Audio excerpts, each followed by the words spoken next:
I'd like to thank you all for coming today. I have come to a rather difficult decision, and after considerable thought, I'm announcing today that I will not be a candidate in the 1996 presidential election. Now, I'm here to answer any questions at all. Yes, yes. Yeah, whatever happened to Bill Nye? Did he wind up getting his own show or what? Yes, he did.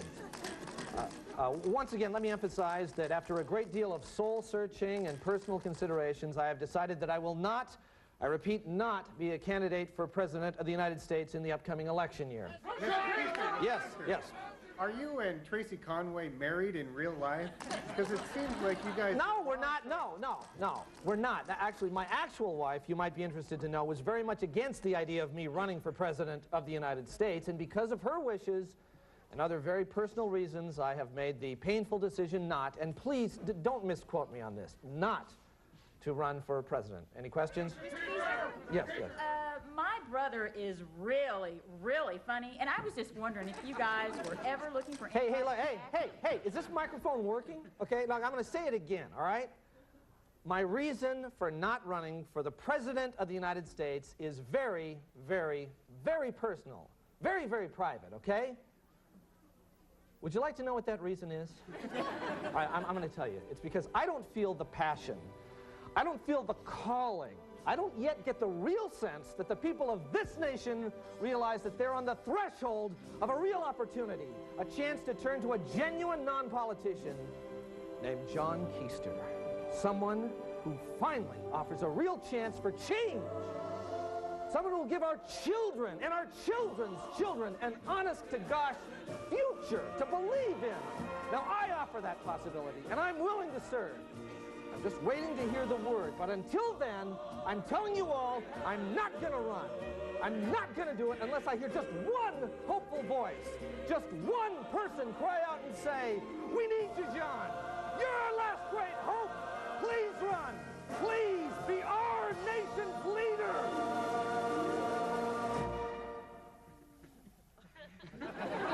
Yeah, Mr. Keister. Yes. Yeah, who came up with that idea for the high-five and white guys? Forget it.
Wow, thank you.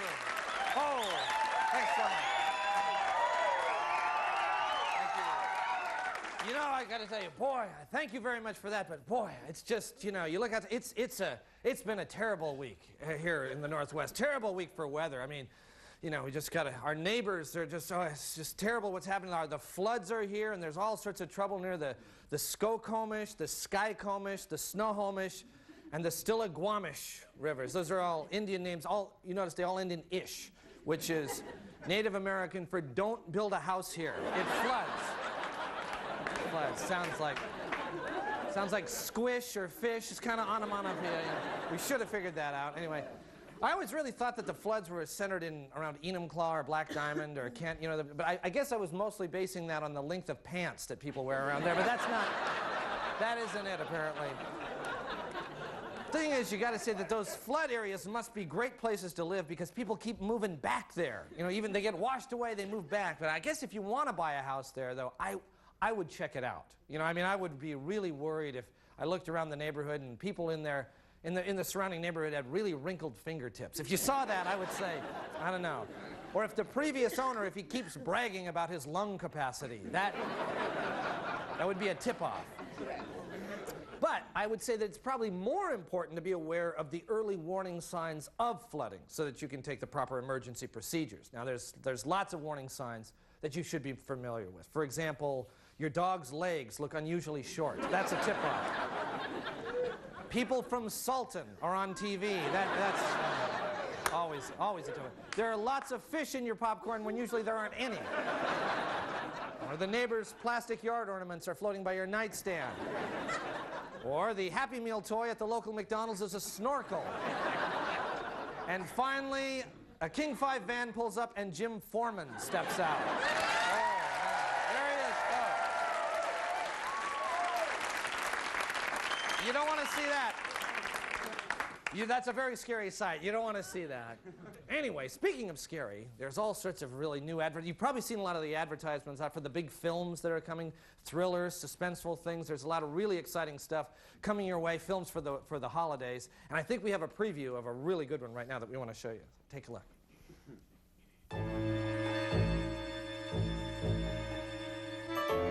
He's obsessed. He's relentless. He's twisted. And nothing can stop him.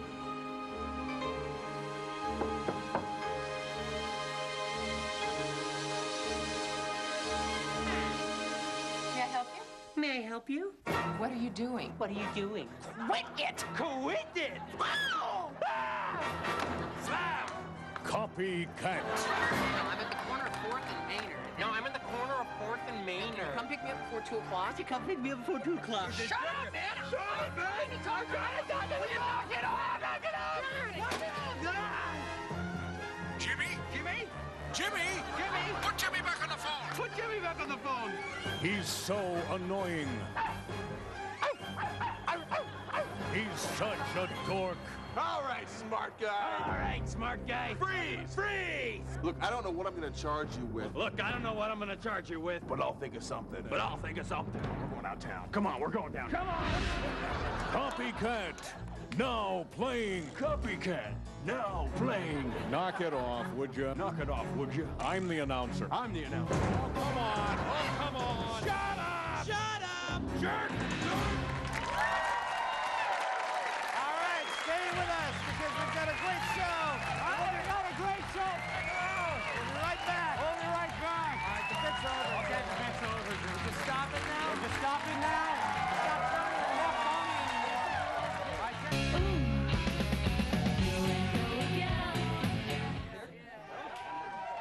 It's time for your favorite beer. I'd like a Budweiser. I'll take a Miller. Red Hook. Say Folly Girl for me, please.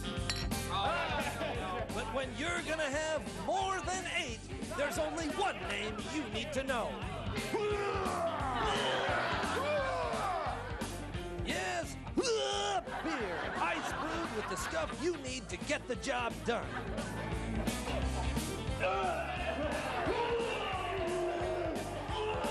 Ask for it by name.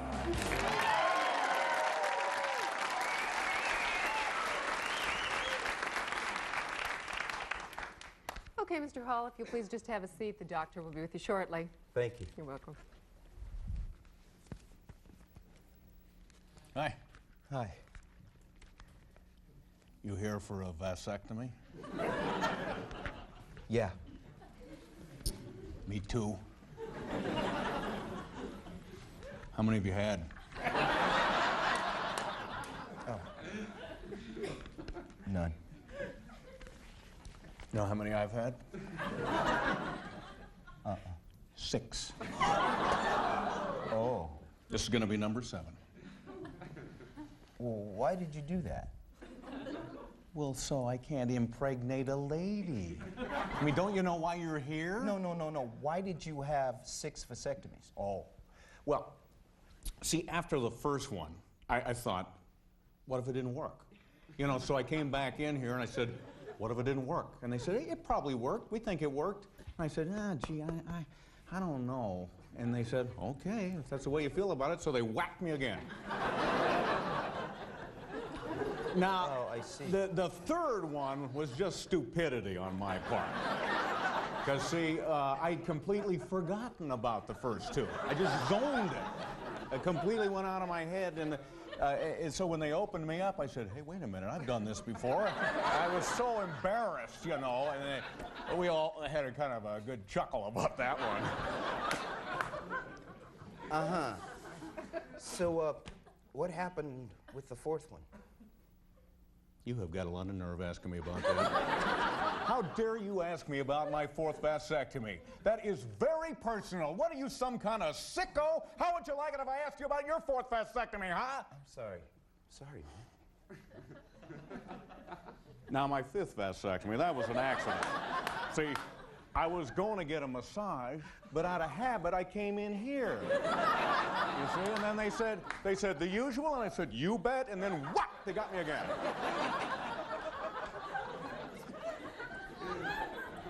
So, what happened with your sixth one? I'm glad you asked me about that one, because there's a very interesting story about my sixth vasectomy. See, I got a friend that works down at the Guinness Book of World Records, and I was talking to him about my 5 vasectomies, and I said, is that a record? And he said, yeah, by about 4. So I started thinking about that, and I said, well, what if somebody comes along and they have a vasectomy, and then they think, gee whiz, I could get the record if I only got 5 more. So I decided to get that 6th one to put it out of reach, so to speak. So, what brings you back here? Well, I don't want to scare you, but it still hasn't worked. My wife just found out she's pregnant. Can you believe that? So here I am to try it again. Mr. Percy, we're ready for you. Well, I gotta go. Good luck. Yeah, you too. Excuse me. Is this really his 7th vasectomy? Yes, it is. Isn't that amazing? Yeah, what happened on the 4th one? That is none of your business. Don't ever ask about his 4th vasectomy. Now, his 5th one, that one was pretty funny. Yeah, that was pretty funny.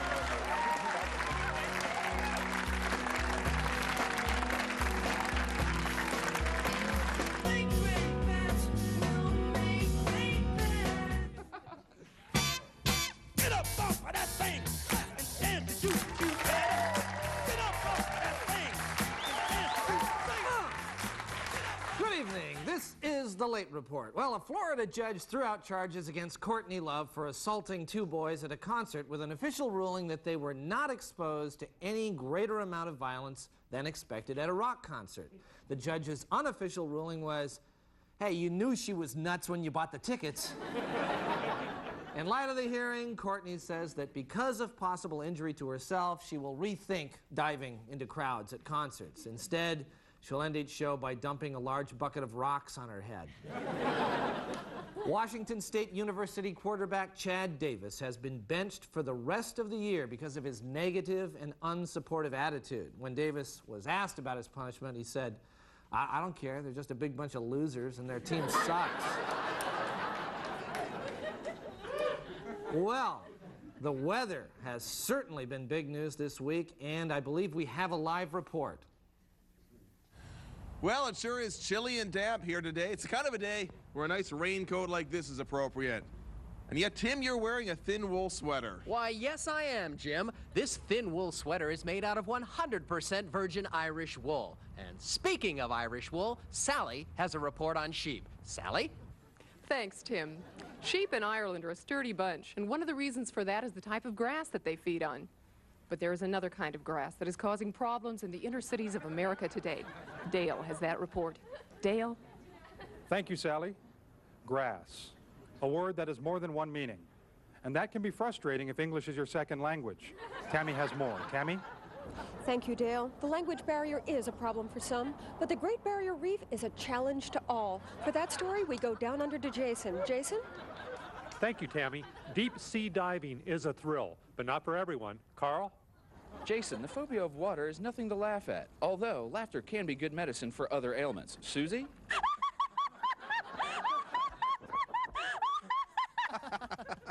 Thanks, Susie. Back to you, John. Thanks, guys. Well, a survey of local celebrities' refrigerators found that Husky women's basketball coach Chris Gobrecht had a lot of wine and whipped cream. Chris, if you're watching, call me anytime. Just call me.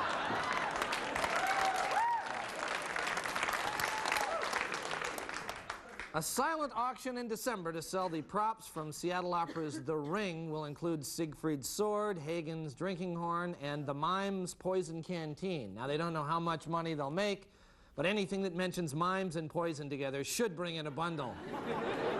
The U.S. Postal Service is moving its main mail processing center from Seattle to Tukwila. When asked why the move will be made, a spokesperson for the Postal Service said this way the new offices will be located much closer to the rifle range.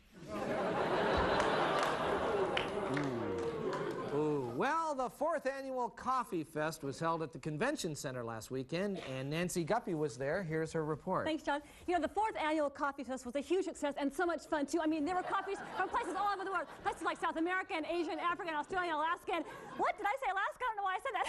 But seriously, there are so many different kinds of coffees. I mean, there's dark roast and light roast and medium roast and diet roast and dark roast and light roast and dark roast. And then they had foods there, too, all sorts of foods, coffee foods, you know, foods made out of coffee. There was coffee loaf and coffee bread with, like, a really good coffee butter. And there was caramelized coffee, coffee cookies, coffee bean soup, which was weird but good, weird but good. Oh, but best of all, they were really cool people. They were really cool people that were really cool. In fact, I met this one woman from France. You know, France, the real France. She came to me and she said, "Isn't this fun? Isn't this fun? Have you tried the coffee pate?" And I said, and she said it in a French accent, of course. And I said, "No, I haven't, but I'm going to." And then we just really hit it off, you know. And then she told me that I could come and stay at her house anytime. And I mean, she lives right in Paris. I mean, right in Paris, in Paris. And you know something? I'm going to do it. I'm going to take her up on it. I'm going to go and I'm going to stay at her house in France, Paris.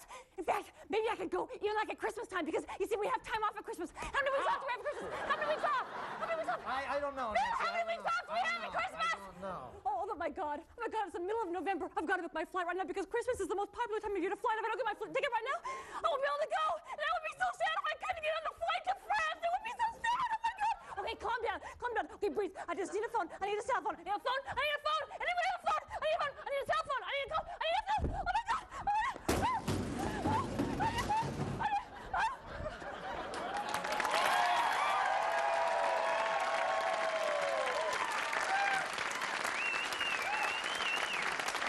Nancy Guppy, ladies and gentlemen.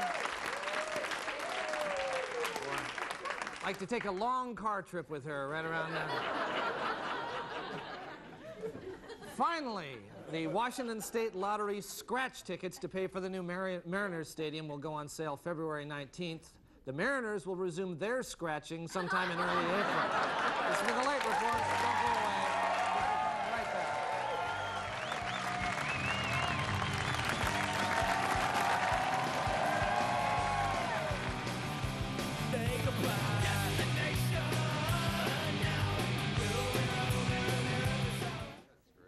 And now, a commentary. Hi, I'm Victor Morris. Now, when Alex Trebek was in town last week, he said that they had trouble attracting black contestants to Jeopardy, but that they're trying. Well, Alex, I think I might be able to shed a little light on the reason for this trouble, because a few months ago, I was in Los Angeles and I auditioned for the show. Now, one of the things they have you do when you audition for a game show is actually play a mock version of the game. So, there I was, ready to go, and here come the categories.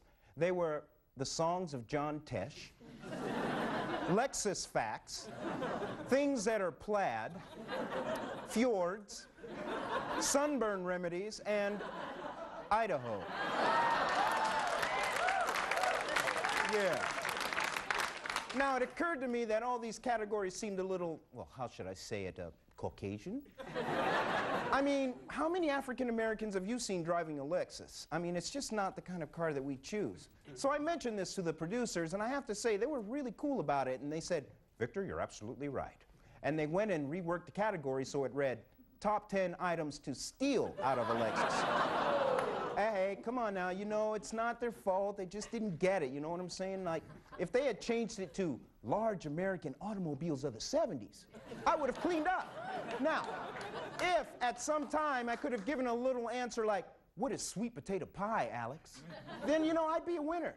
Still, they are trying. You could tell, though, because the category for Final Jeopardy was the funk of Dionne Warwick. Hey, it's a start. Love you. Well, just about all the time we have this week for Almost Live. We enjoyed having you in our studio, and we'd love to have you back next week. Bye-bye.